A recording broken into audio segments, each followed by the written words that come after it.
If you ask me, I was given a choice, I would work only in GIFT City. We should not be giving 300 square meter, 500 square meter, 400 square meter and allowing them to make 70 meters. You're making vertical slums or you're making vertical chaos. Consider an imaginary scenario. If you had to do the major urban planning for that region, how would you do it? You have to take it like an open slate. So firstly, let me just tell you one thing, what my thought about all this infrastructure is. We are late.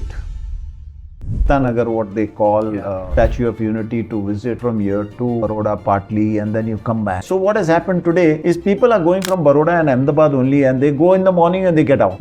All the hotels that they've got 20 rooms on a day or 30 rooms on a day or sometimes 10 rooms on a day.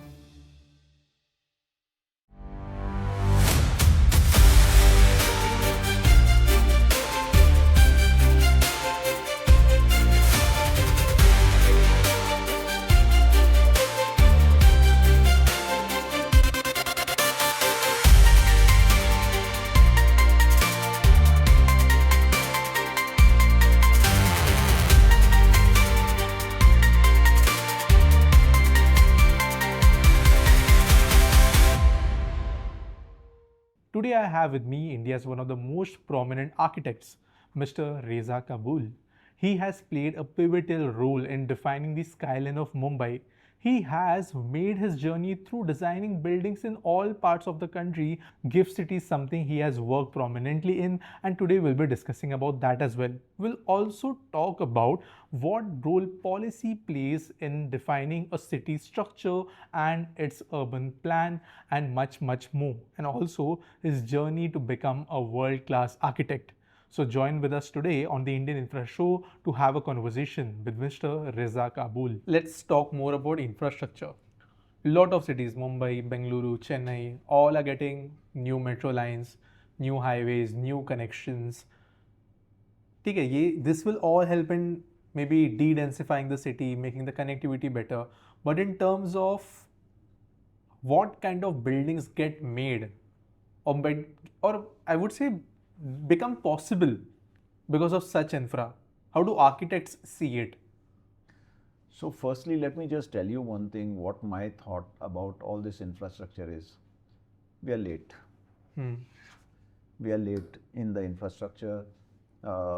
We should have done this maybe at least, 30 years ago.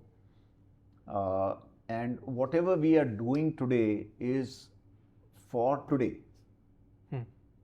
There is no planning for the future for the next 50 years. Because what will happen after some time, you will see by the time the project is ready, you will find that this is insufficient. Because of the population that is growing at the pace that we are growing, we need to plan 50 years hence. And that's not happening. The metro should have been in Mumbai, I think, maybe 30 years ago. Like all metro cities in the world had it. We've got two lines going, one and up and one down on the Western Express Highway. We don't have scope to increase it. Tomorrow, when we want to add another line, because this is not going to be sufficient, like our Western Railway or our Central Railway, that's not sufficient. Why? Because we don't have any scope for expansion. Like my thought was that we should have put the railways, another double level, another track on top, and we should have expanded it that way, because I think the lifeline of Mumbai is your Western Railway and your Central Railway. We can easily put up another level of railways. So there's a railway line which is going down, and then to double the capacity, you straight away have another level of railways on top of this, and that is all railway land, which is possible, and we can do it. So like we are stuck in an infinite loop of catch up. Yes. Rather than running ahead. Yes. If you given an opportunity, would you like expand the metros to the outer areas, or maybe like you give an example with the railways?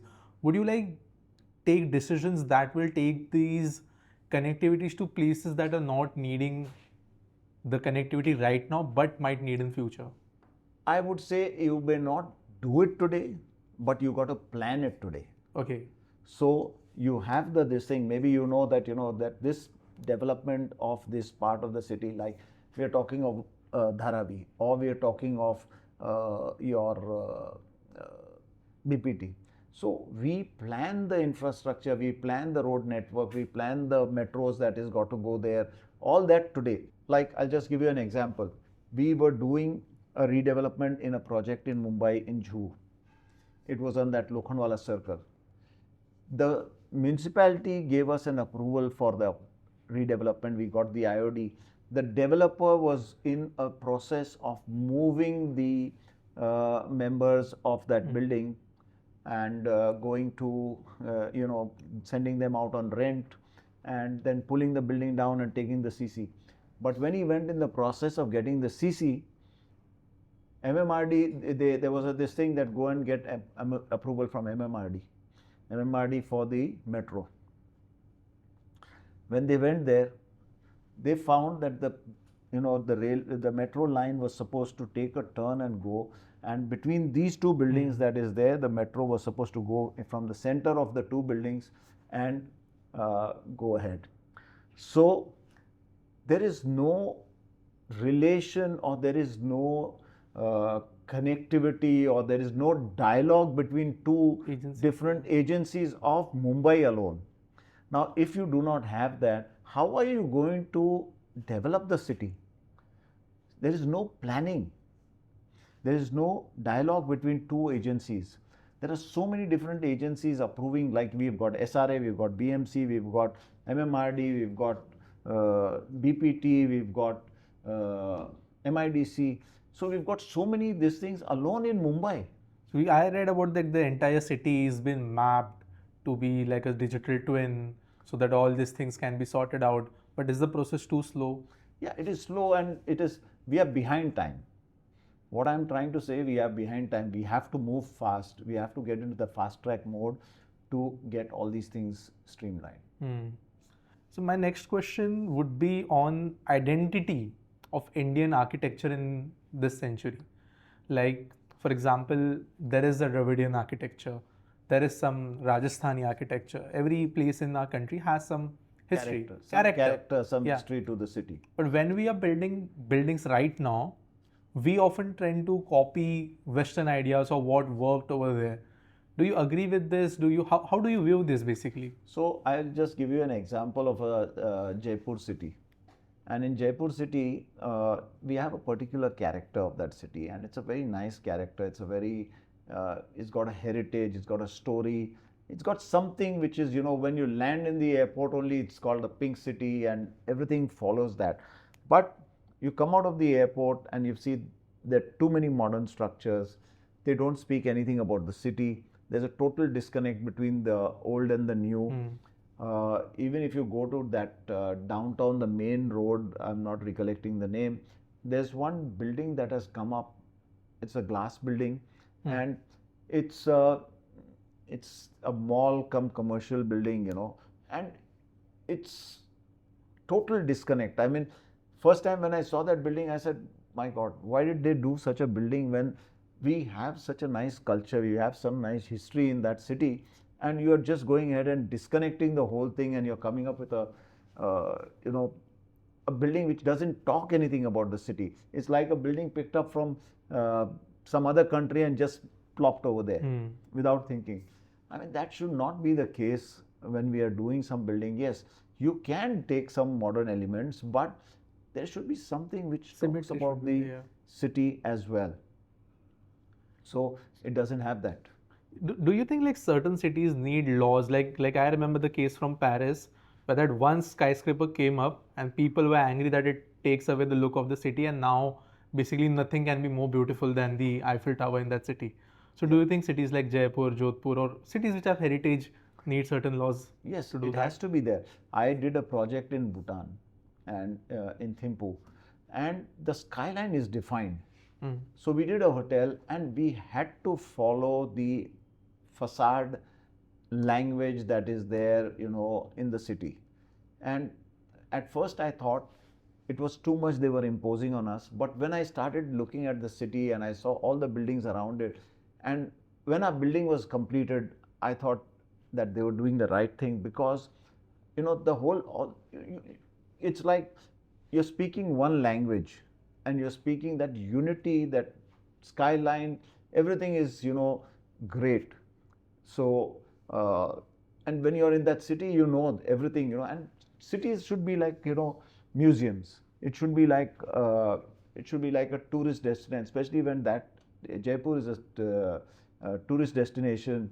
Thimphu is a tourist destination. So they have that language over there. Jaipur should follow that kind of a, if you want to do it, you take another city, maybe outside Jaipur, you make a new, like a Mumbai 3 we are doing. That can be a different Old city, new city. Yeah. Old city, new city. But in the heart of the city, you come up with something like that. It's not pleasing to the eyes. And also, like keeping the design aside, do you think many of these Western, like glass buildings, big office parks, don't suit the weather, energy needs, culture, way we work in India? No, I don't agree with that. So, that is got two, three things to it. I mean, it's just not the look of the building. One is that most of these buildings are buildings which are leased out to MNCs, and they're, pre-leased buildings, and the client, normally what he does is he pre-leases the offices, and then he's got a time period to finish it, so he wants it the fastest way. Now we are doing a lot of buildings like Gift City also, we are doing steel buildings. So the whole, by the time the basement is being casted and the excavation keeps on going, we are prepared with the steel outside, and by the time you come up to your raft level, so we are doing a building from the raft itself, we are doing steel. Okay. So in the raft we are taking steel and we are going up. The building comes up within 15 months. And the facade is a glass facade. So you are getting a good building and a fast building. The developer gets it, firstly he gets more area because the steel building, the columns and everything reduce. We can control the beam depths and everything, so you get better heights, and you get more leasable area to your built area. So it is beneficial to the developer, and you get it fast. So that, if you look at it, but then if you say glass building in India, and is it suitable to our thing? It is suitable. You do it the right way. You don't face too much of glass to the, the harsh part of the sun, the south part and the west part of it, and you design it, it's fine. It works very well. And we've seen platinum rated buildings with glass facade. Yes. So it's how you design it, and you have to design it with conscious. You have to design it with thought. Only then you can get that. What most of our developers are doing, they just pick up a glass building from overseas and they say we want this, and they want to put it over in India. Now, that's also fine. But what goes into making that glass building, they don't know. And they don't want to know, because they say, ye aisa dikhna mangta hai. Okay. How it functions, they don't want to do it. So many of them, they don't want to do double glazing. They do not want to have the right kind of glass. The E value of the glass has to be properly, the U value of the glass has to be properly evaluated for that city.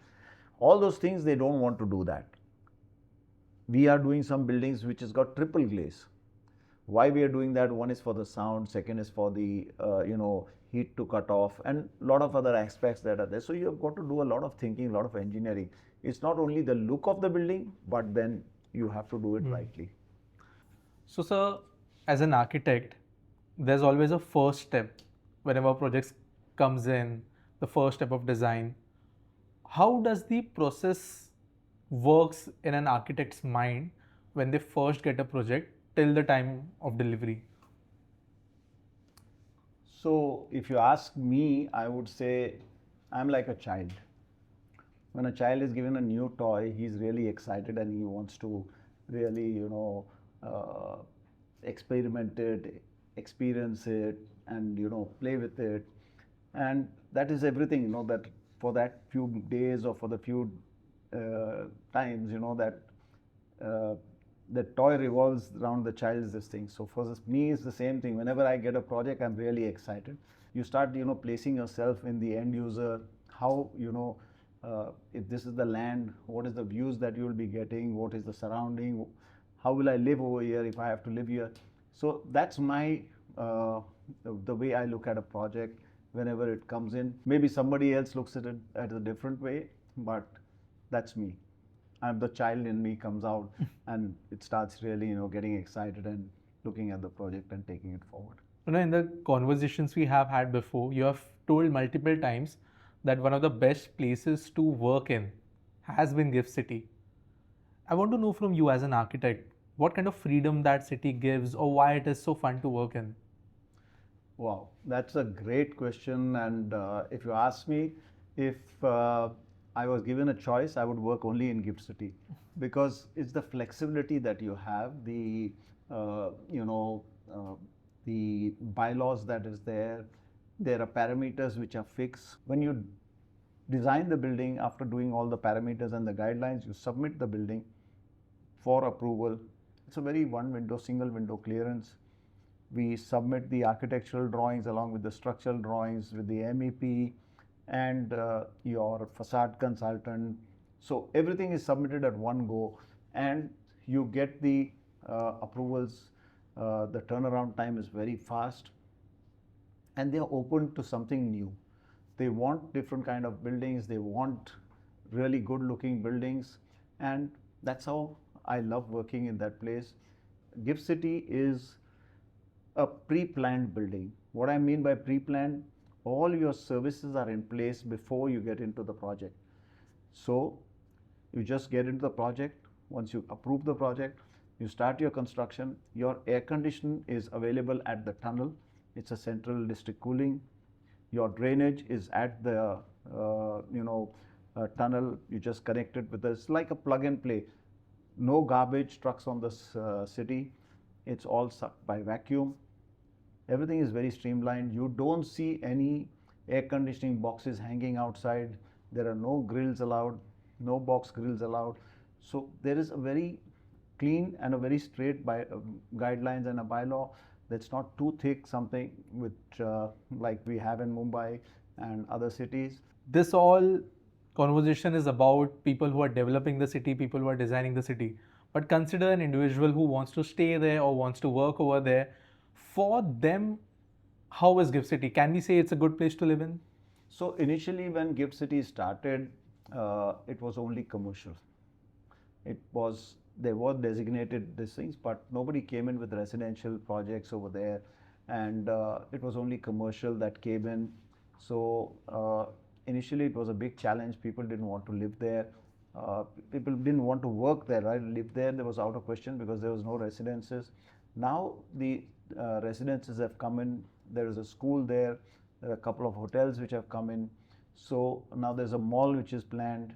So there is a lot of it. So it's becoming a full integrated city where everything is there and you do not have to go outside the city for anything. Earlier, it was a big challenge because people were living outside in Ahmedabad, or maybe even the family was living in different cities. Only the principal person of the family who was doing a job in Gift City was there, and that too he was working in Gift. After 6 o'clock, there was nothing. Life was dead when the office is shut. So he had to go back into Ahmedabad and stay, or in Gandhinagar and stay. So it initially did not take off well. Now it's a different ball game. They've brought in hotels, and they brought in liquor as well. So people from out of town, like Gujarat people, are used to not. It's a dry state. They're used to that. But people from outside and the MNCs from overseas, all of them were having a challenge over there. Now it has been eased out, and people have started living over there as well. Yes. And there are nice big towers which have come in, which a couple of them we have done. So sir, on one side there is the Gift City, world class, but on the other side we are also seeing that when it comes to certain government buildings, what could have been opportunities to develop landmarks somehow get wasted in very, I could say, unusual, very normal designs. Why do you think such opportunities many times go in vain? So that is such a big challenge when we are doing, like we are working on some banks. We are doing a bank building in GIFT City itself again. Uh, it's uh, it's nationalized bank, so they are governed by certain rules and regulations of the nationalized companies, and so they have to, they can be, they have per square feet costing, and they have to play within that itself. So that is the reason why this becomes a challenge. So when they are doing a building, they have a particular square meter price for the marble, they have a particular square meter price for the wood, for the construction and everything. So you cannot use something which is, like a luxury item or anything in that kind of a project. And that becomes a real challenge, because even if you're doing a project for the high executive staff or the high executive CEOs and everybody in that corporate sector, it becomes a challenge doing a project, and you have to stick within that guidelines, and they have to keep on reporting to the government that so much money was spent on the construction, so much money. So they have to play within that guidelines and the frame price factor and everything that is there. And that's the reason why you don't get good buildings with government buildings. But just a curiosity question over here, like making a building from normal to a beautiful building or taking it up a notch in terms of its design and all those things, is the cost way too high or is it marginal? Like what's the difference like? So it's not always the cost. It's another Norms, thing is yeah. it's another thing is that the thought process is not there. So the people working in those kind of corporates are attuned to a particular thing. So if you tell them, like, if we say, okay, fine, your total entire cost should be so much of the what is the guidelines given. Now, if we take out, in some areas we take a little, where are service areas or back of the house areas, we take a little cheaper material and we balance it by bringing an Italian marble or a imported marble into the public areas or the front of the house. That thought process is not there. They say, no, we don't have this rate within the parameters, so we can't use this material. Whereas it can always be balanced out, that you can make some material which is in the back of the house and something which is not seen by everybody. We bring that price down and we take this up, or vice versa. They don't want to change anything, because eventually at times they get pulled up and they don't want to be nobody wants to take that, they don't want to put their self under the hammer, so Yes. that's the reason why they don't take that chance. I'll just extend this question to one more thing. Now consider someone who is out of all these institutions, who are within a structure. If a building, I'll use the word, if it's a normal looking, consider an ugly building has to be made into a good looking building, how much extra cost someone needs to put in? So I don't think you need to do that extra cost. Maybe it may be about 10 to 15% or 20% at a max. But what I'm just reiterating what I said earlier, that we can balance it out. We can use, in some areas, we can use a little substandard, or not a substandard, but a cheaper material, which is not going to be, it's not got the touch, it's not got the back of the house where people don't see it. So you can use those materials, and you can use a better material which is in the front of the house, where people are going to be interacting, visitors are going to come in. So that looks more presentable. I would say you are one of those architects who has defined skylines. And a city like Mumbai, I was reading yesterday, if all the skyscrapers that are right now in pipeline get completed, so by 2030, Mumbai is going to have more skyscrapers than New York. Hong Kong and New York. So that was a fascinating thing to learn about. And you are one of those guys who actually was in the beginning phase of all these things. Tell me, what makes a good skyline? Is it only tall buildings, or there are more factors to it? So if we talk about high rises, then see, some places high rise is made to do a statement. A city wants to just say, that we have arrived, and that is why they're doing a kind of an iconic structure to do a statement, and that's why they're doing it. But In cities like Mumbai, in cities like Gurgaon, where Gurgaon still there is a lot of land, but especially we take Mumbai or we take Hong Kong or we take Singapore, where the land is scarce and no more land is being built by God. So we have to go vertical. And by going vertical, what happens is you are getting a lot of open spaces around, you are getting a lot of space for agriculture, you're getting a lot of spaces for greens. And if you start taking the same vertical building, which is maybe a tower of 70 stories, 60, 80 stories, and then you put it down on the floor as a horizontal thing. So the amount of space that would be required for that tower or for that residential, development, and then you just put it up vertically, the amount of space that is required for that tower or for the residential is, maybe 1:100.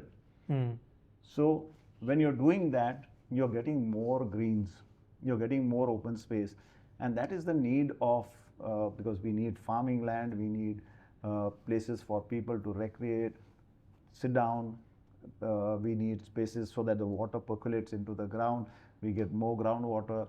Otherwise, if there is all buildings around, then we are losing out on all of that. Yes.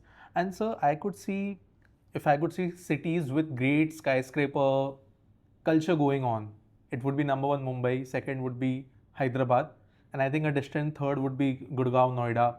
Consider that.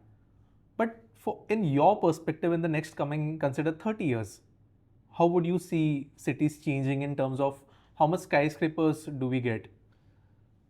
So I would say, most of the cities, even the B towns and C towns, we'll see a lot of high rises coming up, but that would be in the city center only. Okay. That's like you go to San Francisco or you go to New York or you go to any of these cities in the West, in America especially. If you go there, you see downtown has got, maybe 30, 40 square kilometer of this thing which is called the CBD, and that part is having the high rises. And the rest of the city, which is towards the outside and the outskirts, where most of the residents like living in single family homes, those are all low rises. For Mr. Reza Kabul, which is the favorite skyscraper designed by you? As I always say, each project of mine is like a child. Yeah. And all of them are my favorites. And but there are some which are, I really like them and I love them.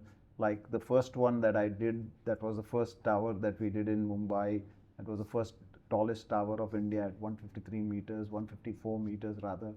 And so that is something very close to me because that was the first tower I did, and we had never done towers before that. So we started doing a lot of research, how towers were made overseas. We went around, we looked at Singapore, Hong Kong, we looked at Korea, where they were doing a lot of, technology in the buildings, because as you go taller, you need a lot of technology. And to do a good building, you need proper kind of shuttering, you need kind of, technology, equipment, so that you can do the building faster and in a better way, because these buildings that are there, it's maybe for 50, 100 years. So you have to do it in a way that you do not attract too much maintenance as well. That's why it's very close, and I love that project. It's been 23, 24 years, and it's a great design and great, I think people are really enjoying it. After that, we've tried many, and we are doing many more, 70 floors, 80 floors, and I'm looking at doing more. So I just move on to the thing where you said that now you're also doing towers ranging 70 floors, 80 floors, and maybe beyond that. One Marina is one of them. And I see that particular piece of Mumbai, if you see it from a distance, it's lacking that skyline which maybe Worli has or Tardev has. And that tower is going to be a significant, you could see the highlight of that skyline in the beginning. Sure. Tell me some interesting story about that particular project. So that project is another great project, because that project has got nothing going to come in front of it. So it's we call it the one Marina, and it's I say it's a jewel in the Queen's necklace, the entire Queen's necklace that is there.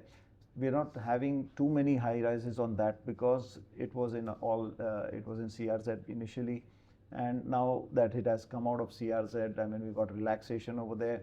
So we are doing this. It is a 76-story tower, and it's primarily a residential tower. We have 8 floors of podiums, and then we've got 2 levels of amenities, that is the swimming pool and the health club and all the amenities for the residences. Above that, we start the residential towers, the apartments going up, and on the last 6 floors we've got sky villas. So it's a very interesting design, and the challenge about that project was that it's on the sea face. So we wanted, I mean, the developer wanted all the apartments to face the sea, because the price of the apartments is just in Mumbai or anywhere in India. People want to be opposite the sea and they want to see the sea. So we've got 6 apartments a floor, and placing all the apartments to face the sea was a big challenge. We achieved it, and I think we did a great job by doing that. Right now, sir, in India, the last figures I was able to find out, just a yearly allocation to certain infra projects to develop urban centers is more than 2 lakh crore. पीछे के projects उठाएंगे तो it's even more than that. And many cities need an urban rejuvenation. According to you, what are certain things that the government should focus on so that the cities on a fundamental level, on a foundational level, become more livable? So, I mean, if you look at Mumbai, we take the example of Mumbai because we are here, and or any city actually, when we are looking at redeveloping the city, I think because initially all our houses were like maybe vertical, maybe 3 floors, 4 floors, because we didn't have the technology, we didn't have proper elevators, we didn't have construction methodology, the equipment to make taller buildings. Now that we are getting into that, and the government is initiating, government is giving support, they're giving more FSI to redevelop those things, especially in the downtown part of the city or the CBD areas. So what my thought and my vision is that we should not be giving any individual 300 square meter, 500 square meter, 400 square meter, that extra FSI, and allowing them to make 70 meters and 50 meters and all that. Because what is happening is you are making, and then you're making a building at 1.5 meter and 2 meter in a redevelopment, 33.7, 33.9, 33.7 and the other schemes that is there. That is not the way forward, because what you're doing is you're making vertical slums or you're making vertical chawls. You should be giving them what the government of Maharashtra now has actually approved is the 33.9 scheme. The 33.9 scheme is cluster development, where you combine X number of plots and you can develop it, and you get more open spaces, you get better living facilities, and you can, all your setbacks come in well, the buildings go away from the next door buildings. So you are actually developing the city in a better fashion, instead of just taking the building vertically up and making vertical slums. So my thought and I am really pushing for this, and I really like the way the government of Maharashtra has actually come up with this 33.9 scheme, where we develop in cluster. But the only thing what I have experienced and what I would suggest to the government, that we should streamline the approval process. Do you think that policy plays a more important role in developing the city or rejuvenating the city rather than government actually putting machines and shovels on ground? Yes, policies are very important, and they have to be policies. If you don't have policies, you don't have the right kind of guidelines. We in India love to break rules. Yeah. And it's a pleasure. Breaking rules is like, it's like my birthright. And I love to break rules. And when you break rules, things will not come up fine. So there has to be guidelines, there has to be rules, and it has to be implemented. And only then we will get a good product. But I would say again that we should have streamlined guidelines and single window. That would expedite the whole thing, and people would get encouraged in going into 33.9. Today government has announced 33.9, but then the process is so long that people would just say, forget it, I'll do my 500 square meter plot and just go up and get out of the whole thing. So that people are losing the patience with that. So like the policy is right, but the process makes the mindset discouraging in terms of going through that pain to actually get it done. Correct. And no, I don't think every company or every developer would even have that capability or patience to stay that long. Because there's a lot of funds, that is to be allotted for that, and there's a lot of funds that get stuck up for that longer period. So the developer also loses patience. The residents also lose their patience, and that's the reason why it's not taking off that well. We are living in the world where every few days we get to hear about some or the other kind of natural calamity, crisis, climate change, all those things related. According to you, what would be those 5 things that need to be implemented in our city so that in the upcoming, you could say 10 years, we won't get into any kind of trouble, may it be like water crisis or energy or health? So most of our cities, were not planned cities, except for, if you look at in India, we've got only 2 planned cities. One is Chandigarh and one is your Gandhinagar. First it was Chandigarh and then Gandhinagar later. Today, after 76 years of independence, we have not actually done anything for that kind of city or planned any city after that. So our cities have just grown, organically. They've just grown as the need was there. It has grown. Maybe there was a two-storied tower, two-storied building. The guys went ahead and they added one more, or the open space was there that was covered. So that has been the need-based. But the streets that were there, the streets were designed for that 2-storied or a 3-storied building. But today there's 70-meter buildings coming there. So these things have to be streamlined, and like places like Dharavi, if you look at today, Dharavi is a very nice big parcel of land that can be designed in such a way like Gift City is. So you have a proper city coming up in Mumbai, and it has all the facilities, it has got all the services, and when it can be done in Gift City, why can't it be done in Dharavi? So we have to plan the cities, and similarly the PPT parcel that is there, that has to be developed. So we planned that, or your Mumbai 3 that is coming.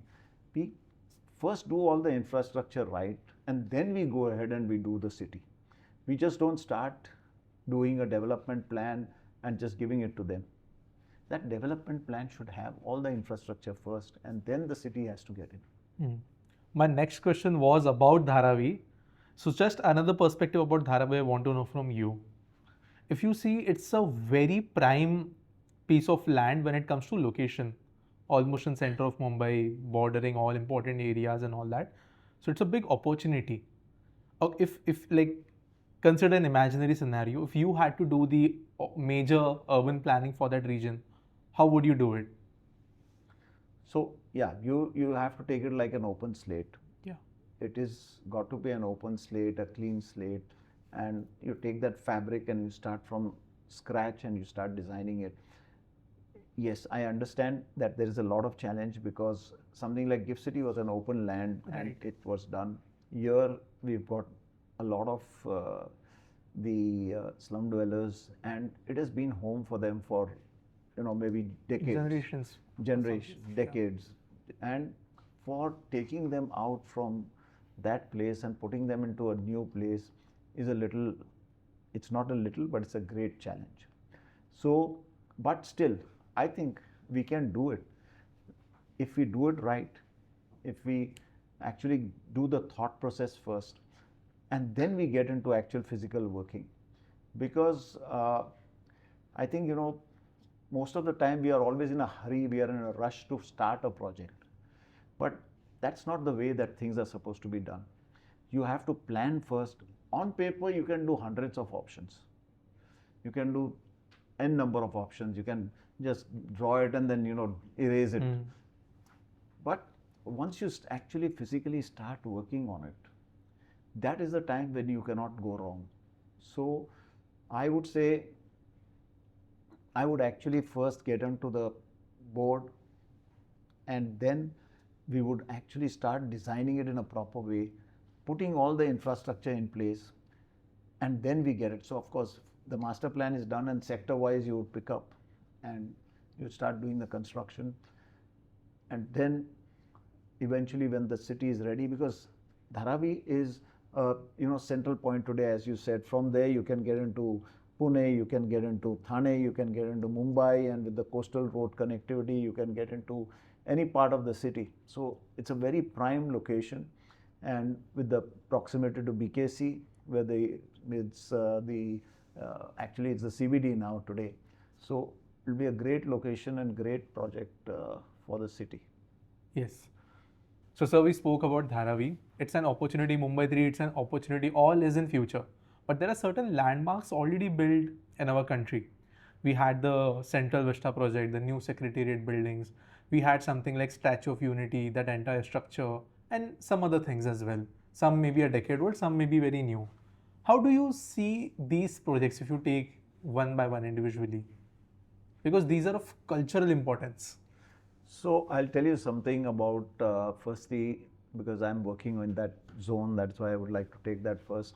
We're talking about Kevadia. That is where the Statue of Unity is. So, great concept, great thought. The statue is well implemented. Everything is there. But, the Honorable Prime Minister, he thought that he's going to bring people there, and it's going to be a destination.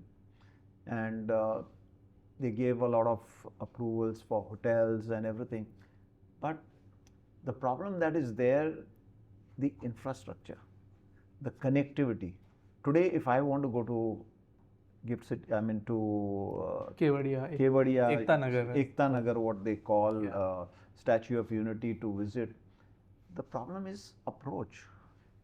There's only one way. You go from here, you drive from here to Baroda partly, and then you come back. Or you take a train from Bombay, you go to Baroda, and that same train comes back to Ekta Nagar. So it's an overnight journey for me from Bombay. I mean, I'm doing the project there, I'm doing a hotel over there, and it's such a challenge going there. Either I have to fly from here to Baroda, then the client takes me by car to Baroda, from Baroda to Kevadia. That's another 1 hour, 1.5 hour drive. So that concept was there to do something nice, but then we did not do the connectivity, which is you have to take the people there. So what has happened today is people are going from Baroda and Ahmedabad only, and they go in the morning and they get out. All the hotels that are there, like Taj came up with 2 hotels, one is a Vivanta and Ginger. They've got 20 rooms on a day, or 30 rooms on a day, or sometimes 10 rooms on a day. My client has a Ramada over there, and that's the same way. We are doing a 150 villa project with hotel and everything. The client just shut the project. Okay. Because there is no proper infrastructure. People getting into that place, it becomes such a challenge. And whoever wants to go, yes, there is a crowd of 3,000, 4,000. Initially, it was 7,000 people going to visit the Statue of Unity. But today that has dropped because of the infrastructure. So, whatever we do, these are great projects, great initiative the government is taking, but then we should work on the infrastructure.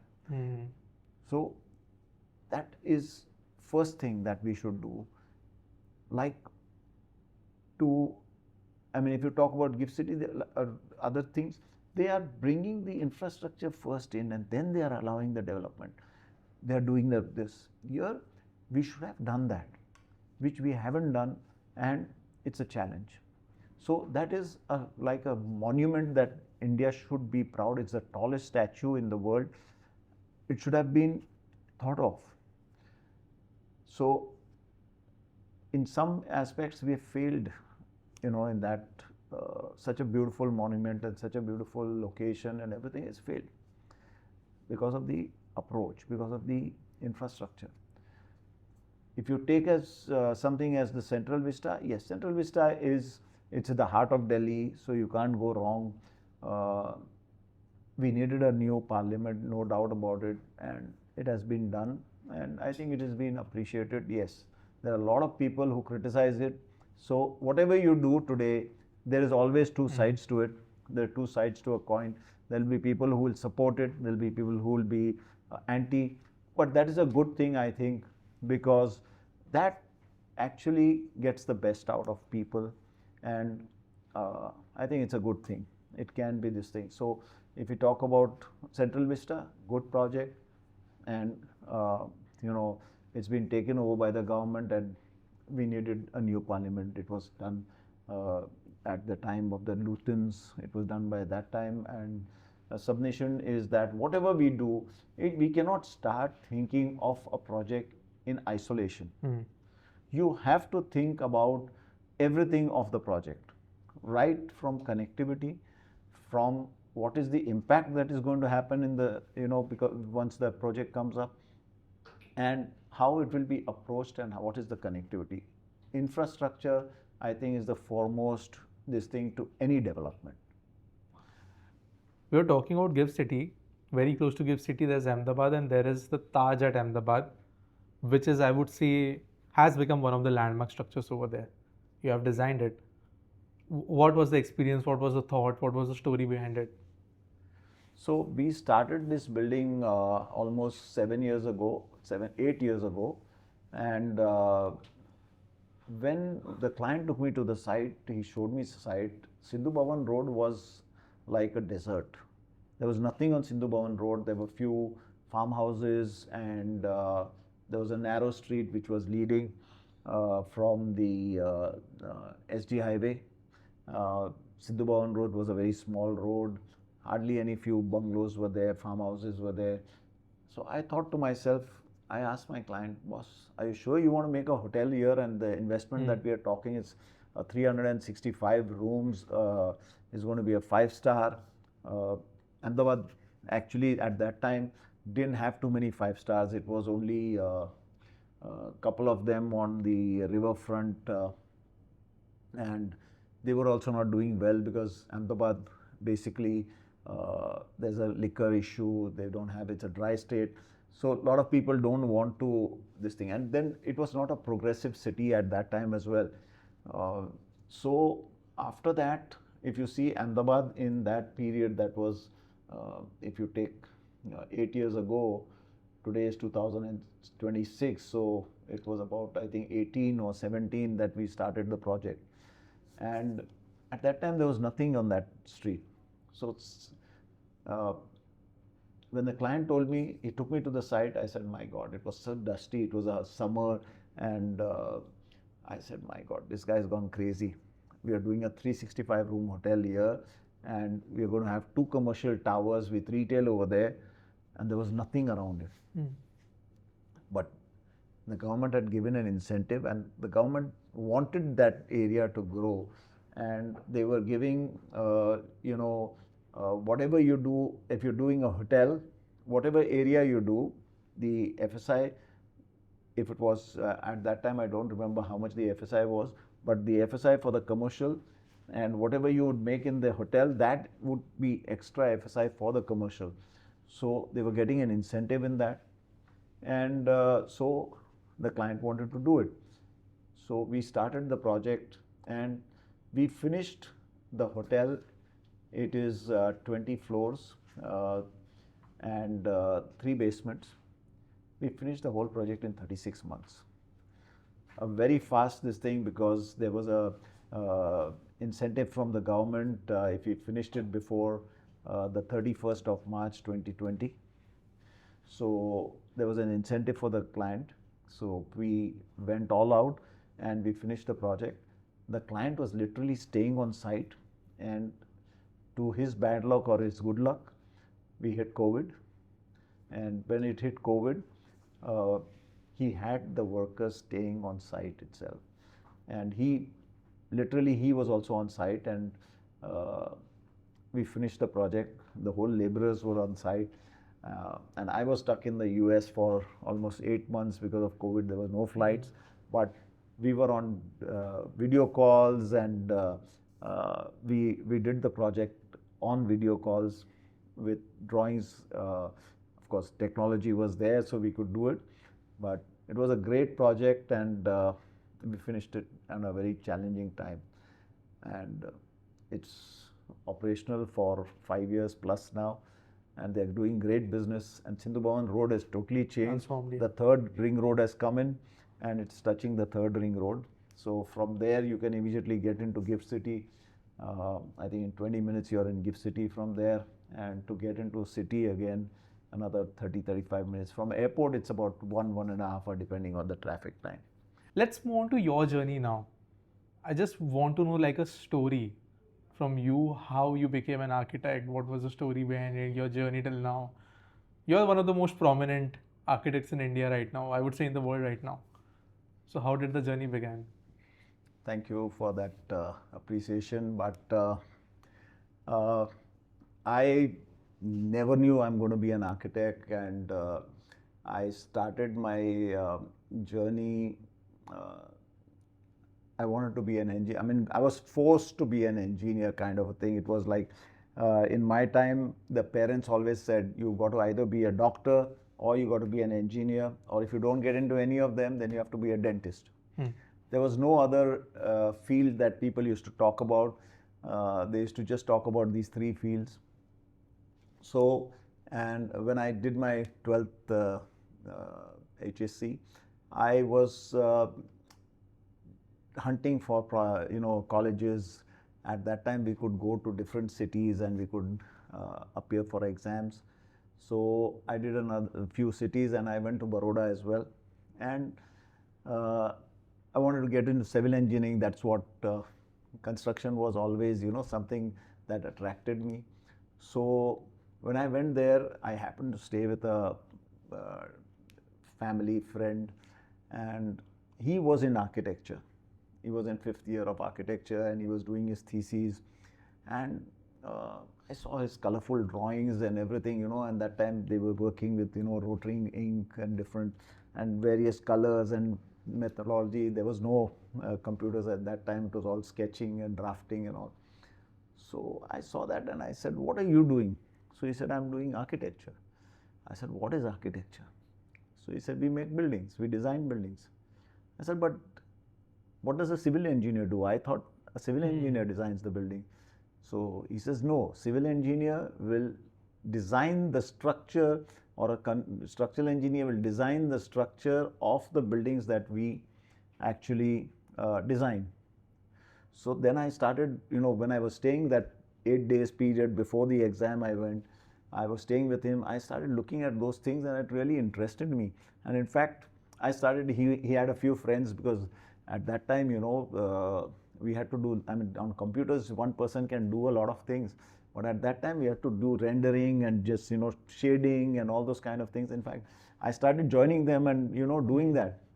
And I really started enjoying it. So then I asked him, how do you get into architecture? So he said, our faculty, engineering faculty, has architecture as a stream. And for that, you got to give another exam. So you give a maths, physics, chemistry exam, and you got an English exam, and you got to do another exam for drawings. So I said, how do you do that? So he said, you can just go there and apply for this thing. And I went and applied, and I gave the test, and to my liking or dislike, I got selected in architecture. When I got selected in architecture, I came back, I told my parents I got into architecture. First reaction was my mom, you want to street on the streets on Churchgate and do some kind of sketches, at that time. There were a lot of those booksellers at Yeah. that place, and when you used to walk from Churchgate to Fountain, Flora Fountain, and you see those people sitting, those booksellers were there. I don't know if they're still there. I've not been there for a long time. There were booksellers on the road, they used to sell that. And then there were some guys sitting on the street and sketching people. So you want to sit down there and you want to get 10 rupees for a sketch. So, I mean, they didn't know what architecture was. I mean, even I didn't know till I actually, this thing. So, there was a lot of resistance from my parents. I mean, you did the wrong thing. You should not have gone into architecture. You should have done engineering. I said, but I had got in, and so I went, I joined architecture, and we did 5 years at Baroda. After that, I came out, and as luck would have it, I met a friend in Mumbai, a friend's friend, and he told me, what are you doing? So I said, I was in my training period. So he says, what are you doing? I said, I'm doing architecture. So he says, so what are you doing now? I said, I've come to Mumbai, I'm supposed to do a training. So he says, I know a company, he's a young company, and he's looking for people, and he's hungry for this people, and he's really good and all that. So I said, fine. So he said, why don't you join him for that 6 months? I said, will he take me? He said, yeah, you come with me. He knows me very well. I'll take you there. So I went along with him, and I happened to land in Mr. Hafeez Contractor's office, and I met him. So I said, it's a training period. Come from tomorrow. And that was it. I went and started my first day in office, and full of energy, full of enthusiasm, like a young kid. I landed in office at 9 o'clock, and when I went there, it was a small office, and there was a peon just sweeping the office. Nobody was in office yet, so it was too dusty. I came down and I stood at the entrance of the building, and within another 10 minutes, Mr. Hafeez Contractor came. He said, what are you doing here? I said, come on, let's go up. So I went up, and he took out a tissue from the restaurant. He had done a sketch on that. He says, come on, start drafting this. I said, where do I sit? You go sit anywhere. So there was a table next to him. There was nobody sitting there. He said, sit here only. So I started, I sat down, I took a T-square and a set square and pencil, and I had carried my own pencil. So I just started, but I couldn't get, after, being a student for so many years, and I was not a very good student, but I loved that architecture, so I used to be pretty hands-on on it. And I started, I couldn't get, because academics and actual physical working are two different things. They are like North Pole, South Pole. So I started working on it. I couldn't get it. So there was a senior architect who was working in that company, Hafeez's office, for quite some time. He came in, and he came up, he introduced himself to me. He says, I'm Sudhir, and you're new? I said, yes, I'm new, I'm trading. Anyway, so I asked him, see, boss has given me this, how do I start sketching and how do I draft it? He said, nothing, you just do this. He said few things, and that was the actual start of my life. Firstly, so I realized that I did not know anything. And I think the best thing in life, and I learned that day, that you have to learn every day. It's not that you passed in academics and you've done very well over there, that would take you very far. I would say, as an architect, it's only a degree that you get. You have to learn every day. And that is what is going to teach you more and more. That if you think you'll know everything, that's the end of your career, or that's the end of your life. So you have to learn every day, and that was the first lesson I got to this thing. And then I never looked back. that gentleman, Sudhir, uh, I always remember him and thank him for what I am today. Is initiated a lot in my life because that was a push, that I needed, and I got it from him. I worked, I did 6 months of my training, and then I went back and I came back and I joined Mr. Hafeez Contractor again and worked for almost 3 years. After that, one fine day I thought, Reza, this is it. I want to start on my own. And I just took a decision, and I just went back and told Mr. Hafeez Contractor that I'm quitting. And I gave a great period for 3 months. On 21st of March 1988, I started my own. When I came back, when I told Mr. Hafeez Contractor, I'm very spontaneous, I'm very, I don't think, I do it first and then I think, and that was one of the mistakes or the good points. But, when I did that, I came back and I told my mother that I quit and I want to start on my own. So I don't know if I did the right thing or not. She said, you don't have to worry because, God always has a plan. And He has planned for you, and that is why you've left. So he said, like, if, before a child is born, in the 9th month, the 7th month, the mother has milk in her breast. So you have left today because your, Rosie or your, your bread and butter is already there. He's planned for it. He's kept it ready for you, and that's why you quit today. And that was the turning point in my life, and that really gave me the, boost and the inspiration and the push that I required. And I came home, and when I spoke to my mom, and then dad came home, and I told him, he says, don't worry, we have the restaurant in Worli, and on the restaurant mezzanine, nobody is using it. Go there, start your office over there. In 1988, telephones were a luxury. Getting a telephone means you had Reach. an asset, you had a luxury, So the restaurant had a telephone, and it was there. So my dad said, you take the line on the top, and you have somebody at the reception. If the phone comes for the restaurant, just transfer it down. Otherwise, you start advertising it as your number. I said, great. I went there. It was in bad shape. I just renovated the whole thing, and I started using the premises, and I didn't look back ever. Initially, I thought, Reza, I think you're doing the wrong thing. You should have worked for some more time. But my submission to young students, don't be in a hurry to start. Because there were times when I felt I should have been more experienced, I should have been more, I should have worked for a longer period, seen projects come up properly. But I'm very spontaneous, and God has always been kind. He supported me. I had a lot of friends, and they supported me, and I started taking off.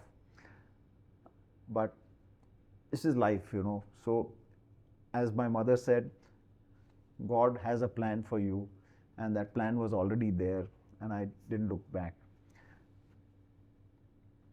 It was a little struggle initially. I was myself there with an operator and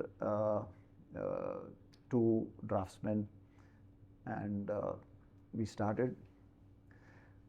One day, somebody called me, some of my friends called me, he says, would you be interested in doing a hotel in Dubai? And it was just about 6 or 8 months that I had started, and I said, of course, why not? And that time Dubai was in 1989, beginning of 90, end of 89, last quarter of 89. This opportunity came to me. Before that, actually, I had a contractor. We were working on some interior projects. And he came to me one day and he says, Reza, I've got a project with another partner, and we've taken a very big project and we want to do a tower. And if you do the project, if the partners like it, we will give it to you. Or else you're not going to be paid. It's a chance. So I said, I'm not losing anything. Right. So let's take the chance. And I went ahead, I met the partners, and they saw some of my work that I was doing. And they said very clearly that if we like it, we will give you the project. Otherwise, sorry. I said, no chance, no problem, because I'm not going to lose anything. I'm going to take a chance. And as I'm a risk taker, I took it. We did the project, we did the presentation, and they loved it. But again, they said, we'll pay you only 25,000. And for me at that time, 25,000 was a big amount, because I knew it was a tower, 18-story tower, and that tower would get me more projects. So I took the project and we started working on it. We did the launch. First time my name came in the papers as an architect. You know, earlier they used to advertise and they used to put the architect's name. So my name came in the papers and they had the launch. In the launch they started, you know, it was a very big thing for me. Till today I have that paper cutting with me, you know, with the full page of the tower and my name over there. So they did the launch at 1,600 rupees a square feet, and it was downtown Baikla. It was a Rogers soda factory which they had taken over, and we started the project. On the launch day they started at 1,600 rupees a square feet, and by the end of the day they came to the price of 7,000 rupees and they stopped it. Oh my God. So you can imagine the escalation that they got in that thing, because the model was presented, and at that time, you know, people would not do so much, but the clients were supportive. My luck was good. They wanted it because they were also new developers, and they did the launch and they got 7,000 rupees. That was on a Saturday and Sunday, and they did. Monday they called me. They said, Reza, come, we want to meet you. So I went to the office, and the gentleman, Mr. Sultan Maredi, he told me, Reza, suppose if we have to do another tower like this, what would be your fees? And I worked out and I told him. He says, Reza, I will give you the fees for this tower. It was so nice of him, because he had promised me at only 25,000 and I was getting in lakhs. So, I mean, that was real, you know, something. I mean, I always thank him. Of course, he's no more, may his soul rest in peace. But he turned this thing, and more than the money part of it, it was, you know, a confidence that he gave me. Because that appreciation for me as a young architect was, you know, more than the money that I was getting. And after that, of course, there was no looking back. Then we got this Dubai project. There again, the client said, you know, I'll pay you only 5 lakhs for a hotel. I said, I'm taking it, just because I wanted to do overseas work. And that started, you know, rolling and getting me more projects in Dubai. And then eventually we went to have a second office in Dubai. So, I mean, it's not, I always say that money, if you run after money, money runs away from you. And if you run after work, money will follow you. You leave the money will run after you. That's been my principle, and touch wood, it's been very true for me. I've seen a lot of people, you know, they give up jobs because they're not getting the, you know, money. Salary, yeah. So I say, you do your best, and that will get you. Your hard work will always be paid for, and it will be appreciated.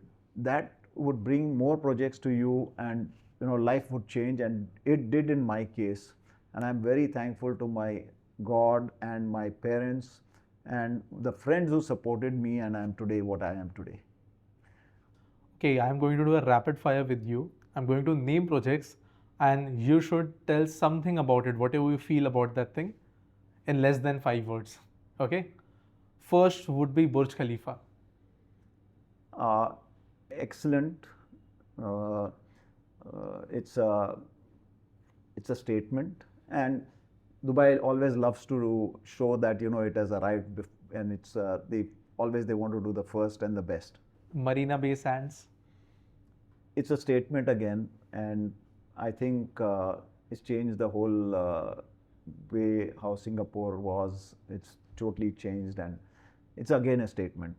And if I say about the Eiffel Tower, Timeless. oh, that's I think that's a perfect match for it. And if I consider similar thing like a Big Ben Tower and the Parliament in London. Again, they are timeless structures here. Okay, and the final one would be, I think, the pristine example of when the skyscraper race actually started, the Empire State Building. Again, that's a timeless structure, and it's not aged. It has, till today also, if you look at it, it fits in the new era buildings, and it's in the 1800s. Yeah. It's been done. So still today. Early 1900s. Yeah. Early end of 1800, 1900, it's done. And today also in the 2026, it fits the skyline very well. Do you think that was the true golden era of high rises, or do you think the modern, maybe Dubai or Hong Kong, is the pinnacle of what skyscrapers have become? So those buildings, if you look at it, they were the initial high rises, but then they were guzzlers of energy. They were having a lot of drawbacks. Today we've evolved, we've come into a different era, and we have made them more energy efficient buildings, and they're functioning much better. But if you look at an Empire State Building, it is timeless with the look part of it, but in some cases it's like an energy guzzler and all that. Thank you so much, sir, for being on the Indian Infra Show. Thank you. And that was a great session. It's a pleasure, and thank you for having me over. Yes.